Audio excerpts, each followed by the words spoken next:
হাসিনা নাকি দেশে ফিরবে, এই ডিসেম্বরে ফিরবে। আলহামদুলিল্লাহ, আমরাও চাই তুই ফিরে আয়। উইও আসতে চায়, আমরাও চাই আসুক। তো মিয়া বিবি রাজি, কেয়া করে গে কাজী, তাও আসিচ্ছে না কেন? আমার ধারণা ওই যখনই কয় জামুগা, তখন মুদে গান ধরে, রুগজা সাথী চলা কেলা কাহা, তো মুদিও সাথে আসুক, অসুবিধে কি? হ্যাঁ, আমাদের তো সহ্য হইতেছে না। এ মাসে আয়, অগাস্টেই আয়। অগাস্ট তো আওয়ামী লীগের জন্য বরকতময় মাস। 15 আগস্ট একটা বরকত হয়েছে না, 5 আগস্ট হয়েছে না, আর একটা আগস্ট হইতো, বিশাল ঘটনা ঘটতো। এয়ারপোর্টে কোটি কোটি মানুষ ছুটে যেত, কে আগে সুদলিং পং করে দিবে, তার কম্পিটিশন হইতো। কিন্তু আমাদের এই আশা পূরণ হইতেছে না।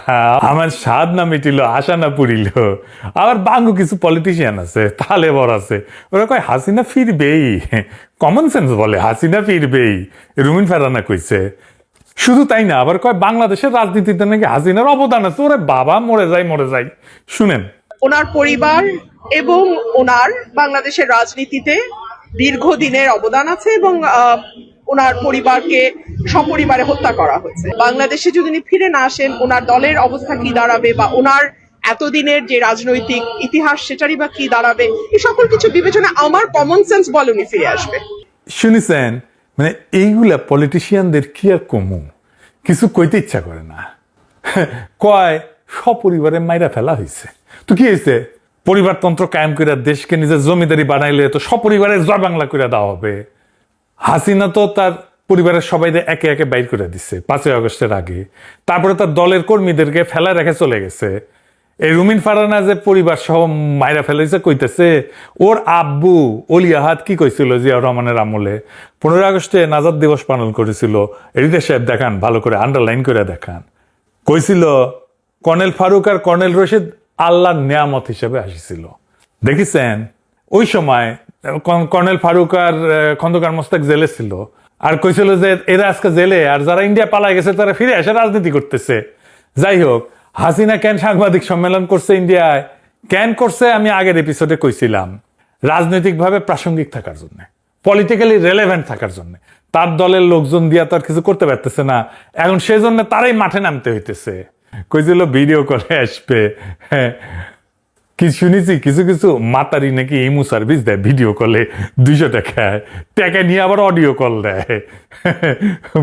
তো কাটালটা শিখে গেছে টেকনিক, বুঝেছাও? বিএনপি সরকারের পররাষ্ট্র মন্ত্রণালয় হাসিনার সংবাদ সম্মেলন নিয়ে বিবৃতি দিছে, দুর্দান্ত বিবৃতি দিছে, বাঘের বাচ্চা একেবারে। এই দেশে বাঘের গর্জন দেয়। কইছে বাংলাদেশ এই ঘটনায় তীব্রভাবে ক্ষুব্ধ। এই খুনি হাসিনা যে বিষাক্ত বিষোদ্গার করে, ইন্ডিয়া এই কাজ কইরা সার্বভৌমত্বের প্রতি অবমাননা করছে। জুলাই বিপ্লবের শহীদদের প্রতি এটি তার একটা গুরুতর মারাত্মক অপমান। হাসিনার শাসনকে ফ্যাসিস্ট শাসন, হাসিনাকে গণহত্যাকারী, গণহত্যার দায়ে দণ্ডিত ব্যক্তি, তার দলকে অপরাধী চক্র, সহযোগী গোষ্ঠী, মাফিয়া এন্টারপ্রাইজ বলছে। ইন্ডিয়াকে বলছে যে বাংলাদেশ কখনো তার করদ রাজ্য হবে না। ইন্ডিয়ারে বারবার বলা হয়েছে যে হাসিনাকে রাজনৈতিক কর্মকাণ্ড চালাইতে দিলে বাংলাদেশের সাথে কূটনৈতিক সম্পর্ক স্বাভাবিক হবে না। তাও এই কাজ করিছে। এইসব ভাষা, কূটনৈতিক বিবৃতি প্রচলিত ভদ্র পরিমিত ভাষার তুলনায় আক্রমণাত্মক, পলিটিক্যালি চার্জড। আর একটা বড় কথা কইছে যে জুলাইটা বিপ্লব, রেভলিউশন, জুলাই রেভলিউশন কইছে। মানে বিএনপি তো জুলাইকে বিপ্লব বলে স্বীকারই করতে চায় না। এই প্রথম পররাষ্ট্র মন্ত্রণালয়ের ডকুমেন্টেড হইল বিএনপি জুলাইকে বিপ্লব বলে স্বীকার করছে। এটা একটা গুরুত্বপূর্ণ অর্জন, খুবই সিগনিফিক্যান্ট একটা ঘটনা। মোদী সরকার সংসদে বৈশা কইছে যে হাসিনা ভারতের রাজনৈতিক কর্মকাণ্ড চালাইতে পারবে না। এই গত 31শে জুলাই কইছে, দেখেছেন? তো সাংবাদিক সম্মেলন কি রাজনৈতিক কর্মকাণ্ড না? ওদের এটা মুখ না গোয়া। আওয়ামী লীগ যতদিন ক্ষমতায় থাকবে ততদিন সে বাংলাদেশকে ইন্ডিয়ার করদ রাজ্য বানায় রাখবে, এমন কিছু দিবে ইন্ডিয়া যা চিরদিন মনে রাখবে। বুঝিছাও? আর যখন ক্ষমতায় থাকবে না তখন বাংলাদেশকে অস্থিতিশীল করে রাখবে। বাংলাদেশে হাসিনা বা আওয়ামী লীগ ক্ষমতায় না থাকলে বাংলাদেশকে তামা করে দিবে। এটা ইন্ডিয়ান পলিসি। হাসিনার মনে, হাসিনার দলের লোকদের মনে বিন্দুমাত্র গ্লানি আছে, অনুশোচনা আছে? নাই। এরা মনে করে হাসিনার শাসন ঠিক আছে। তারা মনে করে হাসিনা কোনো গণহত্যা করে নাই, আমরাই বরং জঙ্গি পুলিশ হত্যা করছি। এই 2 বছর আগের ইতিহাস এইভাবে পাল্টায় দেয় এত ডকুমেন্টেশন থাকার পরে, জাতিসংঘের তদন্তের পরে। তাইলে বুঝেন 1971-এর ইতিহাস নিয়ে কি রাহাজানি করছে আওয়ামী লীগ। এদের দাবরানির উপরে রাখবেন, এরা সোজা থাকবে। এদের সাথে মানুষের মতো আচরণ করছেন তো মরছেন। ওরাই আপার হ্যান্ড নিয়ে নেবে। আওয়ামী লীগের পক্ষে যে বয়ান উৎপাদন করবে যেই হোক, তারই জয় বাংলা করে না দিলে এরা সোজা হবে না। বাকশালী পিটাইলে বরকত আছে। বিদেশের মাটিতে যেগুলো মস্তানি করবে সেগুলো বাংলাদেশের বাড়িতে গিয়া ধরবেন। এগুলো ভিতর ডিম। কয়টা কেস করেন, এক সপ্তাহের মধ্যে সোজা হয়ে যাবে, রোলারের মতো সোজা হয়ে যাবে। তবে আমার স্ট্র্যাটেজিতে বাকশালী আর ইন্ডিয়া দুটোই সাইজ হয়ে যাবে, একসাথে একেবারে রোলারের মতো সাইজ হয়ে যাবে। শুনবেন, জানেন তো আমার স্ট্র্যাটেজি করলে ফুল প্রুফ। বন্দুকের গুলি মিস হইতে পারে, আমার স্ট্র্যাটেজি মিস হবে না। কেমনি করবেন?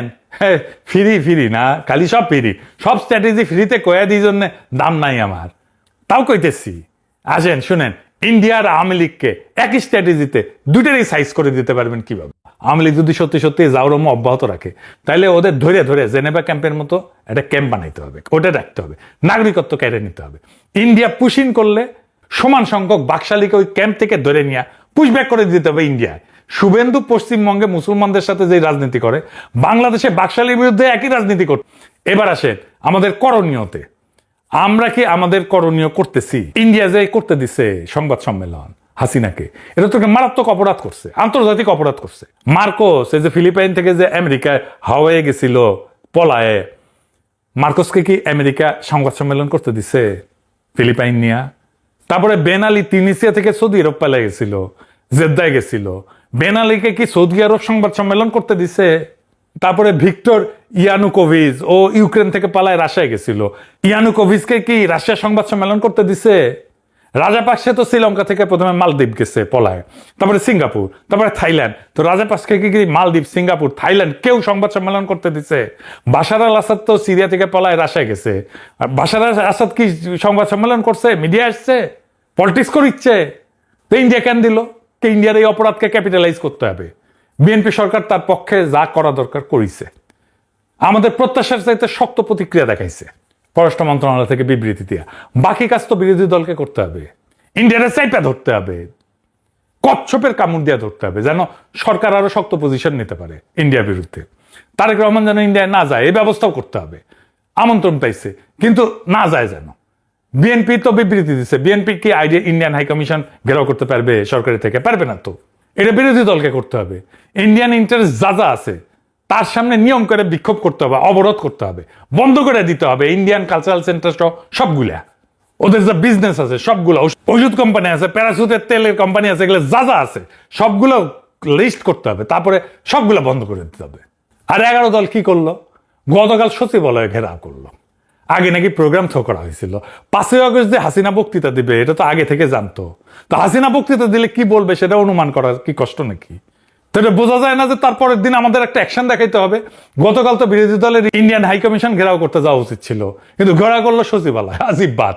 কোনটা প্রায়োরিটি, কোনটা এই মুহূর্তের রাজনৈতিক কর্তব্য, এটা ঠিক করতে না পারলে তো বিপদ। বিদ্যুৎ গ্যাসের জন্য বিক্ষোভ করতে হয় নাকি?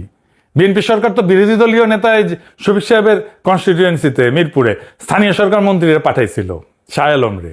কি কি উন্নয়ন কাজ করতে হবে সেটা তদারকিতে মন্ত্রীরা পাঠাইতেছে একটা কনস্টিটিউয়েন্সিতে। আর এই সরকারের সাথে বিদ্যুৎ নিয়ে সচিবালয় ঘেরাও করতে হয়, কি আজিব বাত।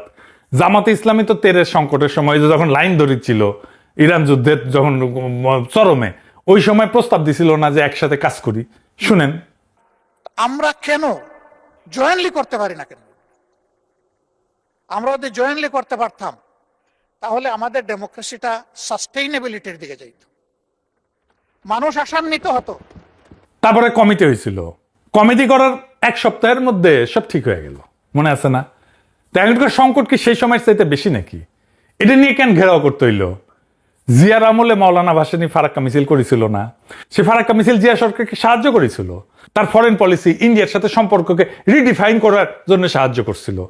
আজকের বিরোধী দলকে তো ভাসানীর মতো সেরকম একটা স্ট্যান্ড নিতে হবে, তাইলে না তারেক রহমান একটা স্ট্যান্ড নিতে পারবে। সরকারি দল দাবরানি দিলে বিরোধী দলকে একই শক্তিতে দাবরানি দিতে হবে, তার চেয়ে বেশি জোরে দাবরানি দিতে হবে। তাইলে তো বাংলাদেশে ভারতীয় আধিপত্যবাদের অবসান হবে। এটাই বাংলাদেশের ডেস্টিনি। বাংলাদেশ থেকে চিরতরে আওয়ামী লীগের বিলুপ্তি করতে হবে আর ভারতীয় আধিপত্যবাদের অবসান হইতে হবে। তাইলে বাংলাদেশের আজাদী, তাইলে জনগণের মুক্তি। ইনকিলাব জিন্দাবাদ।